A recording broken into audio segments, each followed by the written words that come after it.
Hi guys, ഇന്ന് കുറച്ച് പഴുത്ത ചക്ക കിട്ടി കേട്ടോ. കൂഴച്ചക്കയാണേ. അപ്പോൾ നമുക്ക് ഇത് വെച്ച് ചക്കയപ്പം ഉണ്ടാക്കിയാലോ. അതിനായിട്ട് ആദ്യം കുരു കളഞ്ഞ പഴുത്ത ചക്ക നമുക്ക് ശർക്കരയും ചേർത്ത് ജാറിലൊന്ന് അരച്ചെടുക്കാമേ.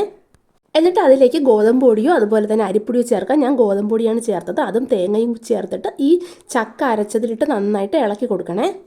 അപ്പോൾ ഇങ്ങനെ നമുക്ക് കട്ടിക്ക് കിട്ടും കേട്ടോ. എന്നിട്ട് നമുക്ക് ഈ ഒരു ഇല, ഇവിടെ നമ്മൾ വട്ടത്താമര ഇല എന്നാണ് പറയുന്നത്, അതിൽ വെച്ചിട്ട് നമുക്ക് നന്നായിട്ടൊന്ന് പരത്തിയെടുക്കാമേ. കൈകൊണ്ട് തന്നെ ചെയ്യണേ, എന്നാൽ അതിൻ്റെ ഒരു പെർഫെക്ഷൻ കിട്ടുള്ളൂ. ഇങ്ങനെയൊക്കെ പരത്തി എടുത്തിട്ട് നമുക്കിങ്ങനെ മടക്കിയിട്ട് നമുക്ക് നേരെ ഇഡ്ഡലി കൂട്ടത്തിലോട്ട് വയ്ക്കാമേ. എല്ലാം വച്ചിട്ട് നമുക്ക് ഇഡ്ഡലി കൂട്ടം അടച്ചിട്ട് ഒന്ന് ആവി കയറുന്നത് വരെ വെയിറ്റ് ചെയ്യാം. ഏകദേശം ഒരു 20 മിനിറ്റ് എടുക്കും നന്നായിട്ട് വെന്ത് വരാൻ. അരിപ്പൊടി വേണമെന്നുള്ളവർക്ക് അത് ഉപയോഗിക്കാം. ഞാൻ ഗോതമ്പ് പൊടിയാണ് ഉപയോഗിച്ചത്.